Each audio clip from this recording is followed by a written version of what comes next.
Saya sudah happy, nggak usah dijual lah pertanian kita, nggak usah banyak-banyak produksi. Karena memang itu sebagian besar di kita begitu. Punya ternak sapi, cukuplah satu. Untuk bisa ngerjain itu. Oke. Betul. Bu Ega mau nambahin. Saya mau nanya sama Pak Burhan nih. Kan tadi Mbak Itu Pak Burhan susah. Jadi belum terkonek nih antara hulunya ini di mana nih adanya. Sedangkan di bidang Industri lain. yang masih muda-muda itu. Iya benar makanya. Nah kita Bapak punya ekstrak apa? Nah, kemudian nanti. mimpinya maunya agribisnis sampai titik itu Pak Burhan ya enggak? Ya Ya, maksudnya kalau- bisa sampai sepopuler itu. Tapi mungkin Bapak Ibu pernah dengar GMO ya. Nah sekarang kan karena tadi masalah kekeringan, kurang air dan seterusnya, maka kemudian dikembangkan benih-benih yang tahan kering, yang tinggi produktivitas dan seterusnya, yang tahan hama, penggunaan pestisida menjadi rendah. Tapi kemudian karena isu pro kontra, kemudian ini maju mundur. Nah ini juga kita garap bahwa sesungguhnya teknologi yang kemudian ada isu pro kontra, nah ini perlu edukasi, komunikasi, advokasi. Jadi tidak Kontranya sepanjang itu aman itu bisa digunakan. sejauh seperti ini itu. kontra terhadap GMO datangnya dari mana ya isunya Bu Ega? Ya biasanya datang dari NGO dan mungkin dari kalangan yang memang belum terinformasi dengan baik. Bahkan beberapa waktu yang lalu kita kan suka RDP ya, rapat dengar pendapat dengan parlemennya kita. Kadang-kadang tiba-tiba ada statement dari salah satu yang mengatakan, oh GMO itu enggak aman, jangan gitu. Nah padahal sebenarnya kita lihat di Amerika. Tahu aja belum padahal ya jangan-jangan. Tapi Amerika, Cina, Thailand, Filipina, udah ada Amerika kesimpulan Selatan, aja. itu mereka, kita kan impor kedelai, kemudian juga beberapa komoditas, itu karena mereka produktivitasnya tinggi. Tapi kemudian diserang dengan isu safety, menyebabkan kanker, segala macam. Yang penting kan kita basisnya ilmiah, secara ilmiah sepanjang itu udah dikaji, dia aman. Kita sehari-hari makan tempe kan, itu kedelainya sebagian besar adalah GMO. Tidak ada apa-apa. Ya Mas Inung Yes, silakan. ini menanggapi yang disampaikan Bu Ega tadi ya. Kalau untuk produk-produk yang terkait dengan hasil riset tadi, kami di BRIN itu ada skema-skema untuk menolong industrialis muda tadi untuk bisa lolos sampai ke sertifikasi BPOM sebenarnya. Ada pengujian produk inovasi, pertanian contohnya untuk, nanti ada syarat kondisi nanti bisa dilihat di website kami, contohnya untuk pupuk, untuk kosmetik juga ada. Kami mendampingi sampai lolos BPOM sebenarnya. Mohon diingat itu mungkin sampai lolos BPOM tidak setahun ya, kadang-kadang bisa 2 tahun ya. Tapi ketika itu lolos nanti itu akan menjadi produk market yang baik. Satu itu. Kemudian untuk masalah GMO tadi kan ada cara di mana nanti setelah GMO pun nanti ada cara membuktikan bahwa dia bisa lolos kan sebenarnya ada caranya. Kami nanti bisa ada pusat riset yang membantu untuk membuktikan bahwa itu bisa lolos juga. Jadi ditanam langsung, produksinya dicek sampai itu. Tapi nanti detailnya kita bicara dengan para periset yang memang berkecimpung di situ. Nanti dikasih linknya di layar kan bisa Pak. Siap. Kalau Ya. saya karena tahu waktunya sebentar lagi habis, saya ini mencuri kesempatan. Boleh. Bu Ega, sebenarnya kalau masalah isu keamanan pangan dari segi safety, musuh utamanya kalau menurut saya nih Bu, kan ada 2 nih. Yang pertama masalah ekonomi ya. Artinya apa? Orang kalau duitnya adanya pas-pasan ya istilahnya berjamur-jamur dikit dia beli juga kan. Iya enggak? Itu yang pertama. Yang kedua musuhnya selera Bu. Simpel aja kayak ibu saya itu kan udah sepuh. Pagi-pagi udah beli gorengan padahal kita sudah larang tuh Bu, ibu udah berumur ini gorengan harus ini. Jadi kira-kira apa nih tips and triknya untuk melawan unhealthy diet. masalah keamanan, karena kalau saya lihat 2 itu, masalah ekonomi walaupun ini di luar kewenangan Badan Pangan ya, dengan masalah selera. Karena kan mohon maaf Badan Pangan itu kalau istilah hukum tidak berada di ruang hampa kan bekerjanya. Nah, itu sebenarnya saya masih mau nanya Pak Sinung tapi selesaikan ini dulu. Iya nih, waktunya kayaknya Ya, udah ya tinggal jadi 7 menit memang lagi. bicara keamanan pangan ya memang terkait dengan ekonomi. Orang daripada mati sekarang nggak makan, nggak peduli ini agak kotor-kotor dikit, tercemar dan seterusnya, mati juga tapi perlahan kan istilahnya gitu. Ada yang bilang gitu. Nah, memang ini perlu edukasi ya Pak. Kita sekarang lagi ada upaya untuk menggalakkan unhealthy diet itu diversifikasi pangan. Diversifikasi pangan tentu tidak hanya beras, tapi juga pangan-pangan sumber pangan yang lain berbasis sumber daya lokal. Itu kita galakkan. Jadi kita punya nggak kenyang itu nggak harus nasi, itu salah satu juga yang perlu kita tekan. Termasuk tadi gula, garam, lemak, gorengan dan seterusnya. Prinsipnya adalah bergizi seimbang. Jadi kita makan, nah itu perlu kita edukasi juga bahwa masyarakat udah saatnya mulai dari sekarang itu kita makan dengan prinsip gizi seimbang. Itu PR juga itu karena sekarang bekerja dari mana aja WFC, bekerja dari kafe. Nah mohon maaf nih Makannya, kantinnya gorengan, gula tinggi dan seterusnya. Nah ini tantangannya perubahan perilaku. Walaupun kadang-kadang kita udah dampak karena makan pola konsumsi yang tidak benar, banyak penyakit, tidak hanya penyakit menular tapi penyakit degeneratif.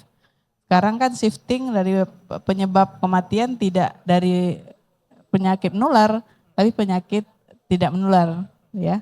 Karena konsumsi. Nah mungkin ini edukasi dan memang perubahan perilaku itu memang sulit.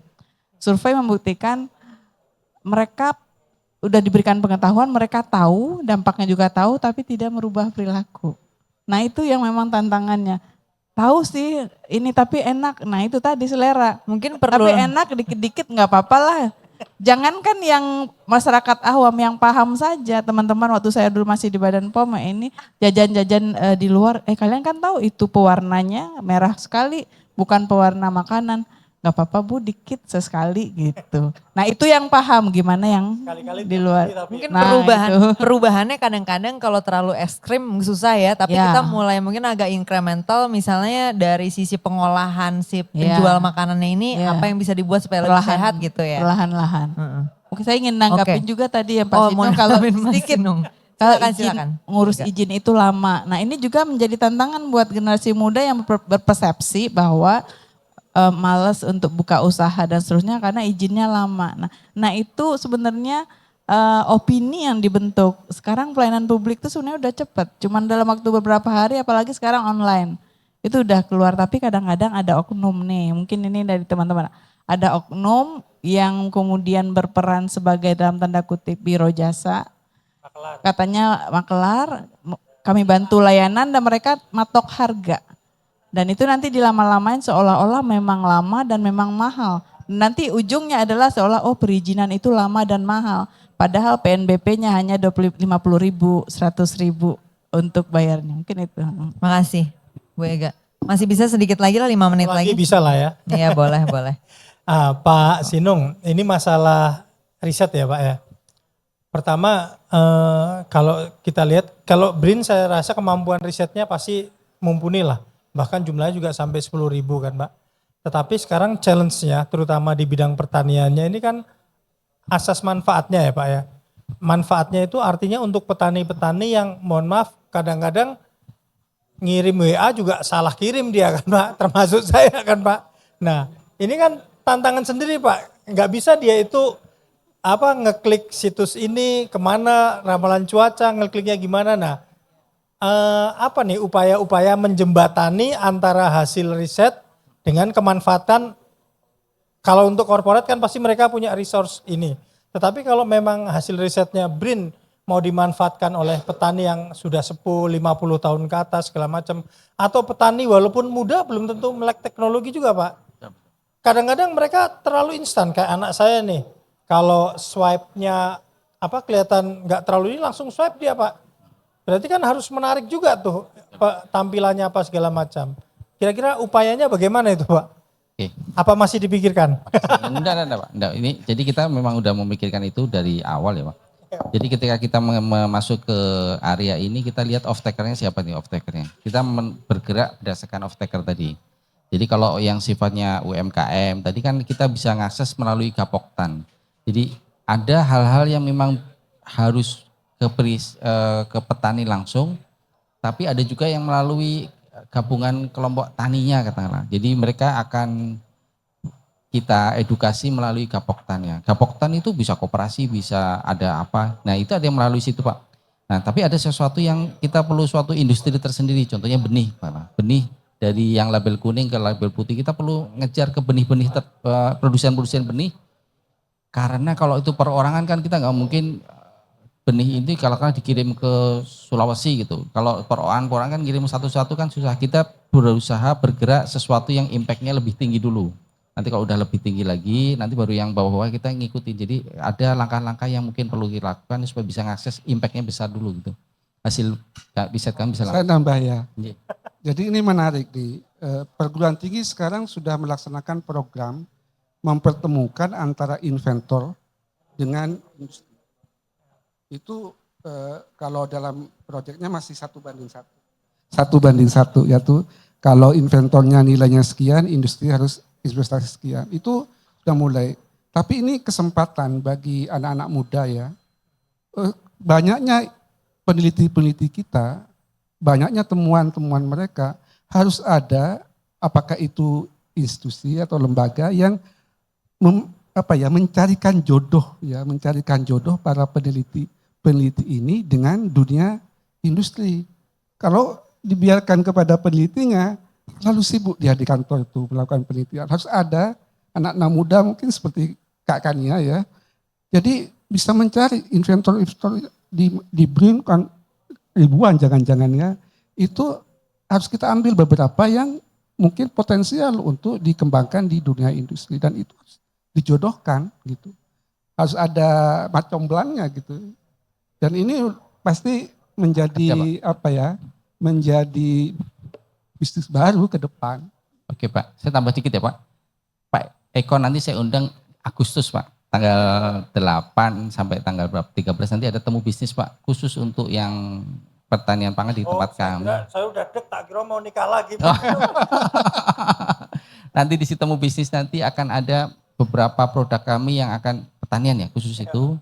Kami munculkan nanti kami undang industri biar dia ngecek milih gitu. Berarti kan kalau di sini muncul tidak harus industri, berarti petani, Gapoktan boleh ikut silakan. Jadi terbuka seperti itu. Ya, oke Mas Inung. Kita udah habis waktu diskusinya, udah di sedikit? penghujung diskusi. Boleh tambah sedikit. Jadi Bukan. di IPB ada suatu inovasi membuat baju anti peluru itu dari limbah sawit, dari limbah apa namanya tuh ininya sawit, pelepah sawit. Lepas sawit. Nah itu kan jodohnya siapa? Kan harusnya industri Industri gitu. ketahanan ya, Iya. pertahanan ya, Contoh. pertahanan keamanan ya. Bisa itu ya Pak ya? Ada prototipenya di kampus, nanti Pak Eko kalau jalan-jalan nanti saya Oh iya. ajak. Saya tahu ini siapa? Ada baju anti peluru dari sawit. Oke, makasih Pak Burhan. Mungkin nanti habis ini kita boleh closing statement sedikit ya, kira-kira 20 detik dari masing-masing, 20-30 detik lah dari masing-masing narasumber. Setelah itu nanti kalau teman-teman ada yang masih mau bertanya dan lain sebagainya, mungkin bisa ke sosial medianya Food Corner aja nanti ya. Oke, boleh dari Bu Ega lagi tadi sebagai pembicara pertama, silakan. Baik, makasih. Mungkin terima kasih Pak Eko. Ini merupakan waktu sharing yang sangat bermanfaat dan juga terutama bagi kami juga untuk sharing. Mudah-mudahan ke depan kita bisa mewujudkan ketahanan pangan baik dari sisi jumlah, akses dan juga tentunya aman untuk hidup sehat, aktif, produktif. Terima kasih Bu Ega. Kita lanjut ke Pak Burhan. Baik, saya pribadi sangat berharap pangan itu harus selalu ada dalam pikiran kita semua. Jangan lepaskan pangan itu hanya pada petani, ya. Peternak, petambak, jangan nelayan misalnya, pekebun. Tapi kita semua, profesi apapun, itu adalah harus tetap ada persoalan pangan. Karena ini bahaya yang laten, tidak terlihat. Jadi jangan sampai legal. Forum-forum seperti ini perlu diteruskan. Nah, saya punya jargon nih ya. Jadi pangan tersedia, bangsa sejahtera. Pangan berdaulat, Indonesia selamat dunia akhirat. Oke, terima kasih Pak Burhan. Terakhir silakan Mas Inung. Oke, baik. Terima kasih. Dari sini saya bisa belajar banyak Pak Eko. Jadi yang jelas dari kami ini bahwa hasil teknologi itu perlu sosialisasi ke masyarakatnya, ke gensetnya, kemana. Dan ini sangat, forum-forum ini sangat berguna untuk menjadi wahana sosialisasi tadi. Dan mungkin saya juga mengundang rekan-rekan dari IPB, dari Bapanas, dari Pak Eko dan tim untuk bisa hadir nanti di forum kami Pak, Temu Bisnis Inari Indonesian Research and Innovation Expo di Agustus di BRIN, di Tamrin kayak gitu. Makasih Mbak. Terima Tania, kasih Pak Eko. Mas Inung. Dikit kita lupa, Badan Pangan Nasional juga berulang tahun di hari besok Minggu itu kita undang juga Bapak Ibu ke Gelora Bung Karno untuk fun run. Di situ ada gelar pangan Nusantara. Oke, terima kasih Bu Ega. Oke, terima kasih banget teman-teman semua yang udah ngikutin diskusinya, baik yang hadir di sini atau mungkin nanti yang nonton rekamannya.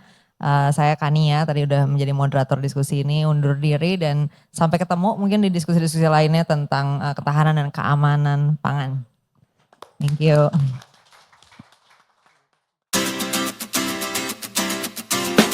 Di sini saya ingin memberikan testimoni untuk kegiatan Food Security Corner.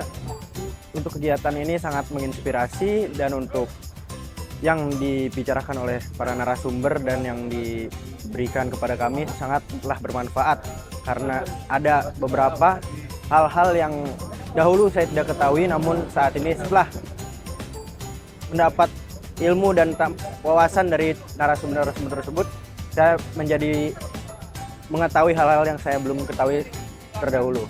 Untuk maka itu, semoga acara Food Security Corner ini akan bisa dilanjutkan kembali dan diadakan kembali. Food Security Corner berkelanjutan. Untuk acaranya sangat baik, di mana memadukan konsep teknologi yang saya pikir kedepannya bakal lebih berpihak pada sektor pertanian ya, dan memacu minat masyarakat untuk mengolah pertanian dan manajemen pertanian itu dengan baik, sehingga kedepannya potensi dari pertanian lebih baik lagi buat negara. Food Security Corner berkelanjutan. Untuk acara pada hari ini, acaranya bagus, kemudian juga narasumbernya juga menyampaikan materinya cukup baik, sangat jelas sekali. Harapan kami ke depan program-program seperti ini bisa terus ditingkatkan, di mana edukasi di situ juga sangat bermanfaat bagi khususnya orang-orang yang memang ingin belajar di bidangnya sendiri. Kemudian juga program-programnya di situ di dalamnya juga menarik sekali. Food Security Corner berkelanjutan.